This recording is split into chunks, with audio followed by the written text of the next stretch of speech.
세계 3대 악처가 있습니다. 첫 번째는 소크라테스의 아내 크산티페, 두 번째는 톨스토이의 아내 소피아, 그리고 세 번째 후보는 좀 여러 명인데요. 그 중에 오늘 한 사람이 바로 오늘 본문에 등장하고 있는 욥의 아내입니다. 심지어 어거스틴은 욥의 아내에 대해서 마귀를 돕는 배필이라 이렇게 말했고요. 그리고 칼빈은 사탄의 도구라고 이렇게 말했습니다. 그런데 이제 흥미로운 것은 욥의 아내가 이런 악처라는 이런 별칭을 얻게 된 것은 그녀가 했던 딱 두 마디 때문이었습니다. 그녀가 했던 두 마디의 말, 오늘 방금 저희가 함께 읽었던 말씀이기도 한데요, 9절 말씀이기도 한데요. 그래도 자기 온전함을 굳게 지키겠느냐? 그리고 하나님을 욕하고 죽으라. 이 두 마디 말 때문입니다. 그런데 욥과 그녀의 말의 전체 맥락을 우리가 고려하지 않고 이 두 마디 말만으로 욥의 아내를 악처라고 우리가 평가하는 것이 공평할까? 이 가능한 일일까요? 욥의 아내 입장에서 생각해 보면 굉장히 억울할 수도 있지 않을까? 우리가 욥기를 볼 때 일반적으로 많은 사람들은 욥의 아내는 믿음을 지키지 못하고 신의를 저버린 그런 악처라고 생각하는 사람들이 많습니다. 여러분들은 어떻게 생각하십니까? 여러분도 욥의 아내를 악처라고 그렇게 생각하십니까? 그러면 정말로 욥의 아내는 악처였을까? 오늘 말씀을 통해 특별히 욥의 아내를 위한 변호를 좀 해보고자 합니다. 그리고 그것을 통해 우리 각 사람에게 주시는 은혜가 또 무엇인지를 우리가 함께 살펴보고자 합니다. 먼저 오늘 본문 말씀 중에 2장 7절 말씀을 보겠습니다. 2장 7절 말씀, 사탄이 이에 여호와 앞에서 물러가서 욥을 쳐서 그의 발바닥에서 정수리까지 종기가 나게 한지라. 사탄은 이제 여호와 앞에서 물러나 곧 욥을 쳐서 발바닥에서부터 정수리까지 악성 종기가 나게 했습니다. 그래서 욥은 지금 잿더미에 앉아서 질그릇 조각을 가지고 온몸이 가려워 그 질그릇 조각을 가지고 앉아 자기 몸을 지금 긁고 있었습니다. 그래서 2장 8절을 보니까 욥이 제 가운데 앉아서 질그릇 조각을 가져다가 몸을 긁고 있더니, 욥의 아내는 악창이 난 그 몸으로 제 가운데 앉아 질그릇 조각으로 몸을 긁고 있는 욥에게 분노하며 말합니다. 그 모습을 하고도 당신은 하나님에 대한 신실함과 온전함을 지키려고 하느냐라고 말하면서 원망하듯, 그렇게 핀잔하듯 남편 욥에게 자신의 분노를 쏟아놓습니다. 그래서 2장 9절 말씀을 다시 보면 그의 아내가 그에게 이르되 당신이 그래도 자기의 온전함을 굳게 지키느냐? 하나님을 욕하고 죽으라. 이 아내의 원망 섞인 분노의 말에 욥은 10절에 이렇게 대답합니다. 그가 이르되 그대의 말이 한 어리석은 여자의 말 같도다. 우리가 하나님께 복을 받았은즉 화도 받지 아니하겠느냐 하고 이 모든 일에 욥이 입술로 범죄하지 아니하니라. 욥은 이 모든 어려움을 당하고서도, 이 고난 가운데, 고통 가운데서도 말로 죄를 짓지 않았다라고 말씀하고 있습니다. 반면 오늘 2장 9절에 욥의 아내의 이 말 한마디로 인해 대부분의 사람들은 욥의 아내에 대해서 부정적인 평가를 내리고 있다는 것입니다. 욥의 아내의 말은 사탄의 대리인으로서의 말이라고 그렇게 비난하기도 하고, 어떤 사람들은 욥의 아내가 오늘 본문 말씀 이후의 성경에 언급되어 있지 않다는 그런 이유 때문에 욥을 떠나버린 신이 없는 아내로 간주하기도 합니다. 욥을 버리고 떠났을 것이다 그렇게 추측하는 것이죠. 그 결과 욥이 42장에 보면 이제 욥이 회복되고 낳은 7 아들과 3 딸, 7 아들과 그 3 딸에 대해서도 욥의 본처가 아닌 욥이 새로운 아내를 얻어서 그 새로운 아내가 낳은 것이다 라고 그렇게 말하기도 합니다. 자, 그러면 궁금한 것은 성경은 과연 이에 대해서 어떻게 대답을 하고 있는가 하는 겁니다. 자, 먼저 우리가 생각해 봐야 하는 것은 욥기 1장에서 모든 자신의 소유물, 재산, 10명의 자녀들을 하루아침에 다 잃어버렸을 때 그때 욥의 아내는 아무 말이 없었습니다. 욥의 아내가 어떤 말을 했다라는 내용이 전혀 등장하지 않는다는 것이죠. 그런 내용이 나오질 않습니다. 그러다가 두 번째 재앙, 즉 욥의 자신의 남편인 욥의 온 몸에 종기가 나는 그런 재앙에 드디어 그런 재앙을 당했을 때 드디어 욥의 아내가 반응을 보입니다.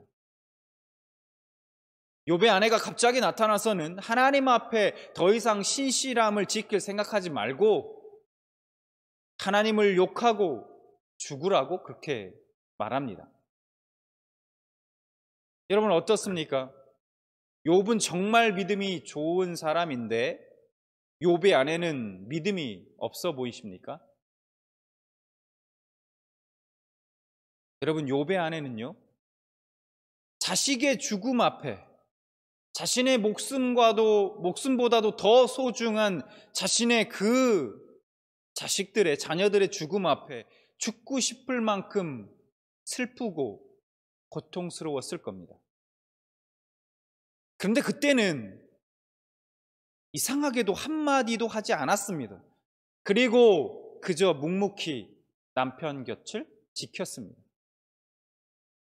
한 사람의 어머니로서 이게 가능할까요? 남편 욥만큼 하나님에 대한 믿음과 신뢰가 없다면 가능한 일일까요? 그런데 욥의 아내는 욥에게 닥친 두 번째 재앙 앞에 마음이 무너져 내렸습니다. 얼마나 마음이 아프고 또 속이 상했을까요? 사랑하는 남편이 모든 것을 다 잃고도 정말 생때 같은 그 자식들까지도 하루아침에 다 잃고도 하나님을 원망하지 않고 믿음을 지켰고 그 순전함을 지켰건만 이제는 자신조차도 몹쓸 병에 걸렸습니다. 그리고 하루 종일 제 가운데 앉아서 질그릇 조각을 가지고 온몸을 긁고 있는 그런 비참한 지경에 처한 그러한 비참한 지경에 떨어진 남편을 바라보는 아내의 심정이 어땠을까요? 그런 남편을 보면서 뱉은 말이 오늘 본문 2장 9절의 말인 것입니다. 2장 9절에 온전함을 굳게 지키느냐? 하나님을 욕하고 죽으라. 우리가 사실 욥의 아내에 대해서 오해하고 있는 것들이 많습니다. 이 2장 9절의 말씀만을 보면은 사실은 욥의 아내가 정말 악처구나 이런 생각이 좀 들기도 하고 오해하기 쉽습니다. 그런데 우리가 최초의 헬라어 성경인 70인역, 이 최초의 헬라어 성경인 70인역을 보면 욥의 아내를 좀 더 이해할 수 있습니다. 욥의 아내가 욥에가 어떤 말들을 했는지 좀 더 자세하게 우리에게 말해주고 있다는 것이죠. 그리고 욥의 아내가 어떤 상황에 처해 있었는지에 대해서도 우리가 좀 더 이해할 수 있다는 것입니다. 그 내용을 좀 살펴보면 제가 읽어드리겠습니다. 많은 시간이 흐른 후에 욥의 아내는 말하였다. 구원의 소망을 바라는 당신은 조금 더 기다리라고 하는데 정녕 얼마나 더 기다려야 합니까? 보십시오. 내가 수고하고 낳은 아이들은 이 땅에서 기억도 없이 사라졌어요. 당신은 바깥에서 밤을 지새우며 악창으로 고생하고 나는 이곳저곳 집집마다 일거리를 찾아 돌아다닙니다. 하루 종일 일하면서도 언제나 해가 떨어져서 이러한 수고에서 벗어나 쉬려나 기다립니다. 당신도 하나님께 무슨 말이나 한번 하고 죽으십시오. 여러분, 모든 소유와 자식을 잃고 하루아침에 다 잃고 이제 가정을 꾸려가야 했던 건 순전히 욥의 아내의 몫이었습니다. 그래도 살아야 하니까요. 또한 병중에 고통받는 남편을 옆에서 매일 지켜봐야 했던 그 욥의 아내가 여러분 얼마나 힘들고 고통스러웠을까요? 우리가 이 말씀을 통해 대략 짐작해 볼 수 있습니다. 본문의 2장 9절에서의 욥의 아내의 원망은 이런 상황 가운데서 나온 것입니다. 여러분이 만약 지금 욥의 아내와 같은 처지라면 어떤 심정이었겠습니까? 죽지 못해 살고 있는 그런 심정이 아닐까요? 하루에도 수십 번, 어쩌면 죽음을 생각하지 않았을까? 사실 남편 욥도 자신의 아내의 이런 고통을, 아픔을 잘 알고 있었을 겁니다. 모를 리 없지 않겠습니까? 욥은 그런 아내를 위해 아무것도 해줄 수 없는 그 현실 속에 너무 미안하고 면목 없고 자신이 정말 비참했을 겁니다. 제가 좀 사실은 감정이입을 좀 해봤습니다. 저도 한 사람의 남편으로서 이 욥의 입장에서도 좀 한번 생각해 봤어요. 그 고통과 아픔 속에 오늘 하루를 어쨌든 살아내야 하니까 그 생계를 책임지고 있는 그 아내를 보면서, 슬픔 속에서 생계를 책임지고 있는 그 아내를 보면서 욥의 마음은 어땠을까? 아무것도 해줄 수 없는 그 욥의 마음은 어땠을까? 너무나 비참하지 않았을까요? 정말 비참했을 겁니다. 그래서 욥은 아내의 말을 듣고도 그녀를 비난하거나 크게 나무라지 않았습니다. 다만 자신의 아내에게 10절에 이렇게 이야기합니다. 그가 이르되 그대의 말이 한 어리석은 여자의 말 같도다. 우리가 하나님께 복을 받았은즉 화도 받지 아니하겠느냐 하고 이 모든 일에 욥이 입술로 범죄하지 아니하니라. 여러분 어떻습니까? 욥의 이 말이 자신의 아내를 비난하거나 크게 나무라는 그런 말처럼 들리십니까? 어쩌면 욥이 아내에게 한 이 말은 자신에게 하는 말이었는지도 모르겠습니다. 거듭되는 이유를 알 수 없는 고난에 욥의 마음은 흔들리고 갈등하고 있었을 겁니다. 욥과 몇십 년을 같이 살아온 자신의 남편을 너무나도 잘 아는 아내는 그런 남편의 변화를 감지할 수 있었을 것입니다. 그래서 하나님을 저주하고 죽는 것이 낫다 라는 말은 지금 욥의 억울한 심정을 대변하는 것일 수도 있고 욥의 슬픔을 대신하여 울어주는 통곡함일 수도 있습니다. 욥이 하고 싶었던 말이었을 수도 있다는 것이죠. 아내의 말을 들은 욥은 자신의 마음을 들킨 양 깜짝 놀라서 여보, 그런 어리석은 소리 하지 마시오. 우리가 하나님께 복을 받았으니 화도 받을 수 있는 것 아니겠소? 라고 아내에게 말했지만 결국 이 말은 자신에게 하는 말이지 않았을까요? 욥기에는 또한 욥의 아내에 대해서 아주 귀중한 한마디가 기록되어 있습니다. 욥기 19장 17절 말씀을 보면 내 아내도 내 숨결을 싫어하며 내 허리의 자식도 나를 가련하게 여기는구나. 이 구절은 욥이 자신을 정죄하던 친구 빌닷에게 한 말입니다. 욥은 빌닷에게 내가 죄를 지어서 지금 고난당하는 것이 아니다. 하나님께서 나를 치셨다라고 그렇게 주장합니다. 욥은 하나님께서 자신을 치셔서 많은 주위의 사람들이 나를 떠나버렸다. 그 많은 사람들에게 나는 버림받았다라고 그렇게 말합니다. 친구에게서부터 또 친척들, 형제들, 심지어 종들에게조차 자신은 버림을 받았다라고 그렇게 말합니다. 그래서 19장 13절부터 15절 보면 이렇게 말합니다. 나의 형제들이 나를 멀리 떠나게 하시니 나를 아는 모든 사람이 내게 낯선 사람이 되었구나. 내 친척들은 나를 버렸으며 가까운 친지들은 나를 잊었구나.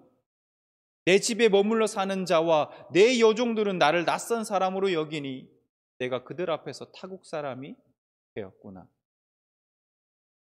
그렇게 말하는 중에 자신의 아내 이야기를 한 것입니다.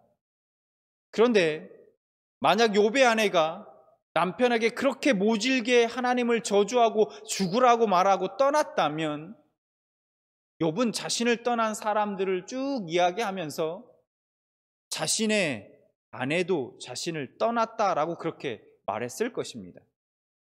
그러나 욥기 19장에서 욥이 자신을 떠난 사람들을 쭉 이야기하면서 자신의 아내가 자신을 떠났다는 말은 하지 않고 있다는 것입니다.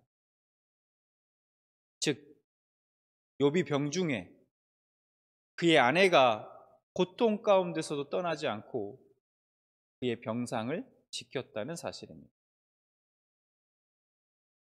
우리는 모든 재산과 10명의 자녀를 한순간에 다 잃은 감당할 수 없는 고통과 그 아픔 속에서 이제 자신의 남편마저 심각한 병에 걸린 그 상황에서도 묵묵히 자신의 남편인 욥을 돌보는 그 욥의 아내를 말씀 속에서 우리는 만날 수 있고 또 그런 아내를 우리는 생각해 볼 수 있습니다. 남편이 당하고 있는 고난 가운데서도 묵묵히 자신의 자녀를 지켰다면 욥의 아내는 그렇게 악처도 아니고 그렇게 미련한 자도 아닐 것입니다. 의로운 남편은 모든 재산, 사랑하는 자녀들 다 잃었음에도 불구하고 믿음을 지킬 수 있으나 욥의 아내는 어머니로서, 한 사람의 어머니로서 자신이 배 아파 낳은 그 눈에 넣어도 아프지 않은 그 사랑하는 아이들을 한꺼번에 다 잃어버린 그것이 어찌 가슴이 아프지 않겠습니까? 오늘 하루하루를 살아가고 있는 것이 기적 아닐까요? 눈은 흐르는 눈물로 이미 짓물러 버렸고 가슴은 새까맣게 타버려 숙검정이 되어버리지 않았을까요? 게다가 몹쓸병에 걸려 고통 가운데 앉아있는 남편이 아직도 하나님을 붙들고 신실함을 지키고 있으니 얼마나 마음이 답답했을까요? 욥의 아내가 겪은 좌절과 분노가 설사 하나님에 대한 원망과 불평으로 터져 나왔다 하더라도 여러분, 우리가 과연 그녀를 정죄할 수 있을까요? 악처다 이렇게 얘기할 수 있을까요? 여러분, 우리가 욥의 아내의 이런 심정을 생각해 보면 떠오르는 한 분이 계십니다. 바로 하나님이요. 자신의 하나밖에 없는 아들을 생으로 십자가에 못 박아 죽여야 하는 하나님의 그 심정은 어땠을까요? 예수님이 십자가에 달리는 순간 하나님께서도 마찬가지로 눈은 흐르는 눈물로 이미 짓물르고 가슴은 새카맣게 그렇게 타버리지 않으셨을까요? 그런데 생각해 보면 아니 욥의 안에는 그래도 속 시원하게 원망할 대상이라도 있지. 하나님을 누구를 원망해야 하느냐는 겁니다. 욥의 안에는 욥처럼 영적으로 비범하지 않은 그냥 평범한 여인인지도 모릅니다. 그래서 참 공감이 갑니다. 왜냐하면 여러분과 저랑 너무나 많이 비슷해서, 많이 닮아서 말입니다. 욥은 욥의 아내에게 어리석은 여자 같다, 이렇게 어리석은 여자와 같이 말한다라고 이렇게 말했습니다. 그런데 하나님은 욥에게 이렇게 이야기합니다. 무지한 말을 하면서 생각을 어둡게 하고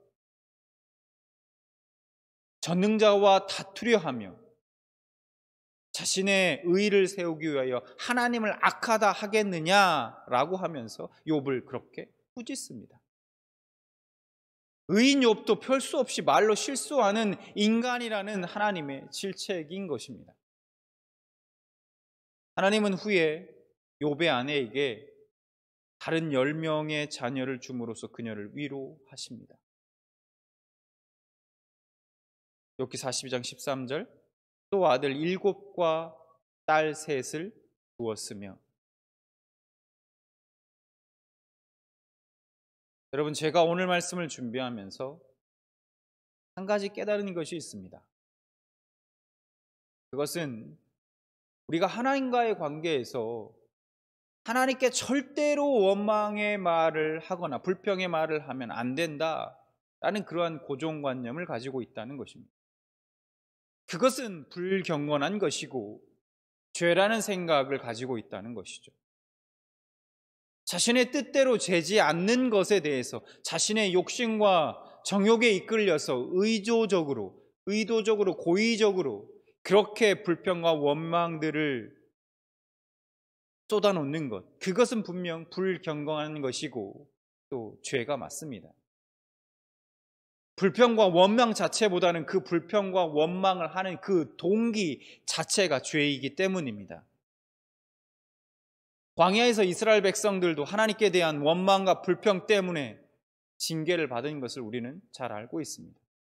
그러나 우리가 삶 속에 겪는 때론 자신 스스로 감당해낼 수 없는 그런 힘든 절망과 고통 중에 하나님께 쏟아놓는 우리의 절규와 그런 탄식들, 그 속에 의도적이고 의식적인 것이 아닌 좌절과 분노 속에 우리의 신음과도 같은 원망과 불평의 말들까지도 하나님께서 다 싸잡아 책망하시지는 않는다라는 겁니다.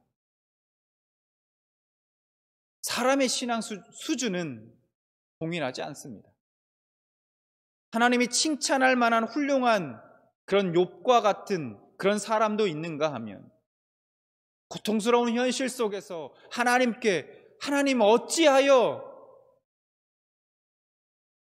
어찌하여를 외치며 항변하는 그런 욥의 아내와 같은 사람도 있습니다.